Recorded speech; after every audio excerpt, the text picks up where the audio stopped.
નમસ્કાર વિદ્યાર્થી મિત્રો, આજે આપણે જોઈશું ધોરણ 7 વિષય વિજ્ઞાનમાં જે નવી સ્વાધ્યાયન પોથી આવી છે તેનો પાઠ પહેલો વનસ્પતિમાં પોષણનું સંપૂર્ણ અને સચોટ સોલ્યુશન। તો ચાલો શરૂ કરીએ। પ્રશ્ન નંબર 1, નીચે આપેલા પ્રશ્નો માટે સાચો જવાબ પસંદ કરી તેનો ક્રમ ચોરસમાં લખો। પહેલું, બધા સજીવો માટે ઉર્જાનો મુખ્ય સ્ત્રોત કયો છે?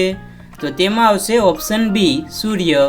2, વનસ્પતિમાં લીલું રંજક દ્રવ્ય કયા અંગમાં આવેલું હોય છે? તો તેમાં આવશે ઓપ્શન એ પર્ણ। 3, વનસ્પતિ પ્રકાશ સંશ્લેષણ દરમિયાન અનુક્રમે કયો વાયુ ગ્રહણ કરે છે અને કયો વાયુ મુક્ત કરે છે? તો તેમાં આવશે ઓપ્શન ડી કાર્બન ડાયોક્સાઇડ અને ઓક્સિજન। 4, વાયુરંધ્ર વનસ્પતિના કયા અંગમાં જોવા મળે છે? તો તેમાં આવશે ઓપ્શન એ મૂળ। 5, ફૂગમાં કયા પ્રકારનું પોષણ જોવા મળે છે?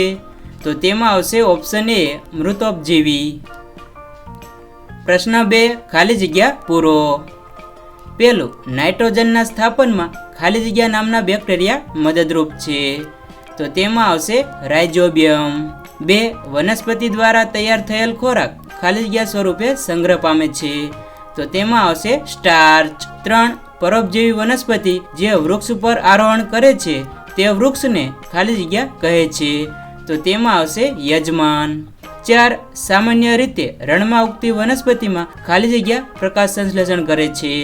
તો તેમાં આવશે પ્રકાંડ। 5, કળશપર્ણ ખાલી જગ્યા પ્રકારનું પોષણ કરે છે। તો તેમાં આવશે કીટાહારી। પ્રશ્ન 3, ટૂંકમાં જવાબ આપો। પહેલું, પોષણ એટલે શું? સજીવો દ્વારા ખોરાક ગ્રહણ કરવાની તથા શરીર દ્વારા તેને ઉપયોગમાં લેવાની પ્રક્રિયાને પોષણ કહે છે। 2, સ્વાવલંબી પોષણ કોને કહેવાય છે? પોતાની શક્તિની જરૂરિયાત માટેના કાર્બનિક પોષક તત્વો પોતાના કોષોમાં જાતે સર્જી લેવાની પોષણ પદ્ધતિને સ્વાવલંબી પોષણ કહે છે। 3, રાઇઝોબિયમ બેક્ટેરિયા કઈ વનસ્પતિમાં વસવાટ કરે છે? રાઇઝોબિયમ બેક્ટેરિયા કઠોળ વર્ગની વનસ્પતિના મૂળમાં વસવાટ કરે છે। 4, ખાતર મારફતે જમીનમાં મુખ્યત્વે કયા પોષક તત્વો ઉમેરવામાં આવે છે? ખાતર મારફતે જમીનમાં મુખ્યત્વે નાઇટ્રોજન, ફોસ્ફરસ અને પોટેશિયમ જેવા પોષક તત્વો ઉમેરવામાં આવે છે। 5, વનસ્પતિમાં વાયુરંધ્ર શું કાર્ય કરે છે? વનસ્પતિમાં વાયુરંધ્ર વાયુ વિનિમય, પાણીના સંતુલન અને તાપમાન નિયમન જેવી જૈવિક પ્રક્રિયાઓમાં અત્યંત મહત્વપૂર્ણ ભાગ ભજવે છે। 6, ખેતરમાં તૈયાર થતો પાક કયા પ્રકારનું પોષણ કરે છે? ખેતરમાં તૈયાર થતો પાક મુખ્યત્વે સ્વાવલંબી પોષણ કરે છે। પ્રશ્ન 4, તફાવત આપો। પહેલું, સ્વાવલંબી પોષણ અને પરાવલંબી પોષણ। સ્વાવલંબી પોષણમાં જોઈએ તો સજીવો જ્યારે સરળ પદાર્થોમાંથી પોતાનો ખોરાક જાતે બનાવે છે ત્યારે તેને સ્વાવલંબી પોષણ કહે છે। પરાવલંબી પોષણમાં જોઈએ તો પ્રાણીઓ અને બીજા સજીવો પોતાનો ખોરાક વનસ્પતિ પાસેથી મેળવે તેને પરાવલંબી પોષણ કહે છે। સ્વાવલંબી પોષણમાં ઉદાહરણ જોઈએ તો પાંદડાવાળા છોડ અને શેવાળ। પરાવલંબી પોષણમાં ઉદાહરણ જોઈએ તો પ્રાણીઓ, ફૂગ અને માનવ। 2, સ્વાવલંબી પોષણ અને મૃતોપજીવી પોષણ। સ્વાવલંબી પોષણમાં જોઈએ તો પોતાની શક્તિની જરૂરિયાત માટેના કાર્બનિક પોષક તત્વો પોતાના કોષોમાં જાતે જ સર્જી લેવાની પોષણ પદ્ધતિને સ્વાવલંબી પોષણ કહે છે। મૃતોપજીવી પોષણમાં જોઈએ તો કેટલીક વનસ્પતિ મૃત અને સડી ગયેલા પદાર્થો પર પાચક રસોનો સ્ત્રાવ કરે છે અને દ્રાવણમાં ફેરવે છે, પછી તેઓ તેમાંથી પોષક તત્વો શોષી પોષણ મેળવે છે। આ પ્રકારના પોષણને મૃતોપજીવી પોષણ કહે છે। સ્વાવલંબી પોષણમાં ઉદાહરણ જોઈએ તો લીલા છોડ અને શેવાળ। મૃતોપજીવી પોષણમાં ઉદાહરણ જોઈએ તો યીસ્ટ, મ્યુકર અને બિલાડીનો ટોપ। પ્રશ્ન 5, શબ્દ સમીકરણ પૂર્ણ કરો। સર્વપ્રથમ આવશે કાર્બન ડાયોક્સાઇડ પ્લસ પાણી, ત્યારબાદ સૂર્યપ્રકાશ અને હરિતદ્રવ્ય, ત્યારબાદ આવશે કાર્બોદિત પદાર્થ સ્ટાર્ચ પ્લસ ઓક્સિજન। પ્રશ્ન 6, માગ્યા મુજબ જવાબ આપો।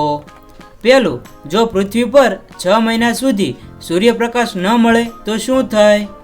જો પૃથ્વી પર 6 મહિના સુધી સૂર્યપ્રકાશ ન મળે તો જીવન માટે ગંભીર સંકટ ઊભું થશે। છોડ પ્રકાશ સંશ્લેષણ કરી શકશે નહીં અને મૃત્યુ પામશે, જેના કારણે ઓક્સિજનની અછત સર્જાશે, ખોરાકની પણ અછત થશે અને પૃથ્વીનું તાપમાન ખૂબ ઘટી જશે. માનવો સહિત અનેક જીવસૃષ્ટિ પર આ સ્થિતિ જીવલેણ સાબિત થશે. 2. શા માટે રણમાં ઉગતી અમુક વનસ્પતિ પર પર્ણની જગ્યાએ કાંટા જોવા મળે છે? રણમાં ઉગતી વનસ્પતિઓ પર પર્ણની જગ્યાએ કાંટા હોય છે કારણ કે તે પાણીનો વ્યય ઘટાડે છે, બાષ્પોત્સર્જન ઓછું કરે છે અને પ્રાણીઓથી રક્ષણ આપે છે. આ વનસ્પતિઓના લીલા પ્રકાંડ પ્રકાશ સંશ્લેષણનું કાર્ય કરે છે. 3. ફળ અને શાકભાજીના પાક માટે ગ્રીનહાઉસ કેવી રીતે ઉપયોગી છે? ફળ અને શાકભાજીના પાક માટે ગ્રીનહાઉસ અત્યંત ઉપયોગી સાબિત થાય છે. તેનાથી પાકની જરૂરિયાત મુજબ વાતાવરણને નિયંત્રણ કરી શકાય છે, તેમાં ભેજની માત્રાને નિયંત્રિત કરી શકાય છે તેમજ જંતુ અને રોગોનું પણ નિયંત્રણ કરી શકાય છે.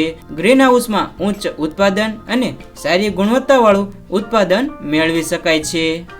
4. પાકને ખાતર આપવું શા માટે જરૂરી છે?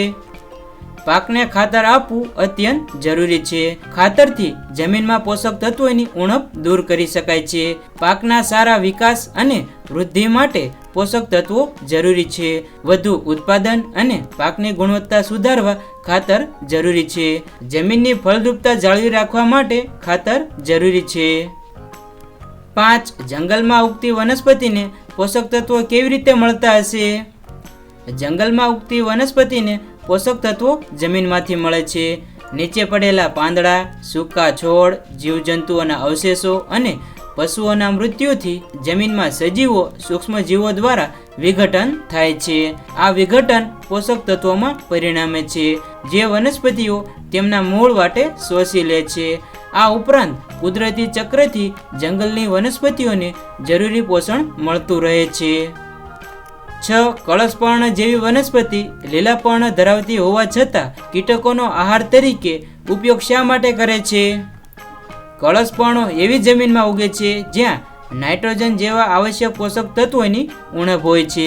કળશપર્ણો લીલા પર્ણો ધરાવીને સૂર્યપ્રકાશમાંથી પોતાની ઉર્જા મેળવે છે, પરંતુ જમીનમાં નાઇટ્રોજનની ઉણપને પહોંચી વળવા માટે તેઓ કીટકોને પકડીને તેમનો પાચનમાં ઉપયોગ કરે છે, જે તેને જરૂરી નાઇટ્રોજન પૂરો પાડે છે.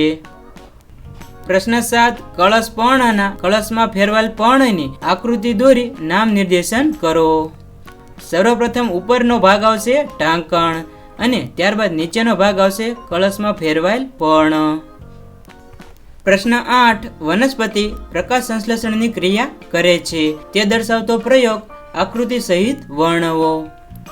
હેતુ જોઈએ તો વનસ્પતિ પ્રકાશ સંશ્લેષણની ક્રિયા કરે છે. સાધન સામગ્રી: કુંડામાં ઉગાડેલો છોડ, કાગળ, પેપર ક્લિપ, બીકર, આલ્કોહોલ, પાણી અને આયોડિનનું દ્રાવણ. આકૃતિ જોઈએ તો આ છે કાગળ અને ત્યારબાદ આ છે કુંડામાં ઉગાડેલ છોડ. પદ્ધતિ: છોડના પાંદડાનો અડધો ભાગ કાગળ વડે ઢાંકી દો. આ છોડને 3-4 કલાક સૂર્યપ્રકાશ સામે રાખો. પછી પાનને તોડીને ગરમ પાણીથી ધોઈને તેનું ક્લોરોફિલ દૂર કરો. ક્લોરોફિલ દૂર થયા પછી પાંદડાને પાણીથી બરાબર ધોઈ લો. આ પાંદડા પર આયોડિનના દ્રાવણના થોડા ટીપા નાખી તેનું અવલોકન કરો. અવલોકન જોઈએ તો અવલોકન કરતા જણાશે કે જે ભાગ ખુલ્લો હતો તે ભાગ ભૂરા કાળા રંગનો થઈ જશે, જ્યારે કાગળથી ઢંકાયેલા ભાગનો રંગ બદલાશે નહીં અને તેનો રંગ આછો ભૂરો જ રહેશે. નિર્ણય: આ પરથી આપણે તારણ કાઢી શકીએ છીએ કે સૂર્યપ્રકાશની હાજરીમાં વનસ્પતિ પ્રકાશ સંશ્લેષણ કરે છે. પ્રશ્ન 9. નીચેનો ફકરો વાંચી તેના આધારે પ્રશ્નના જવાબ આપો. પહેલું, વનસ્પતિને સૂર્યપ્રકાશની જરૂર શા માટે પડે છે? વનસ્પતિને પ્રકાશ સંશ્લેષણની ક્રિયા કરવા માટે સૂર્યપ્રકાશની જરૂર પડે છે. 2. કલ્પનાએ વાવેલ છોડ શા માટે સુકાઈ ગયો હતો? કલ્પનાએ વાવેલ છોડને સૂર્યપ્રકાશ મળતો ન હતો, તેથી સુકાઈ ગયો હતો. 3. વનસ્પતિને સૂર્યપ્રકાશ સિવાય અન્ય શું જરૂરી છે? વનસ્પતિને સૂર્યપ્રકાશ સિવાય ખાતર અને પાણીની જરૂર પડે છે.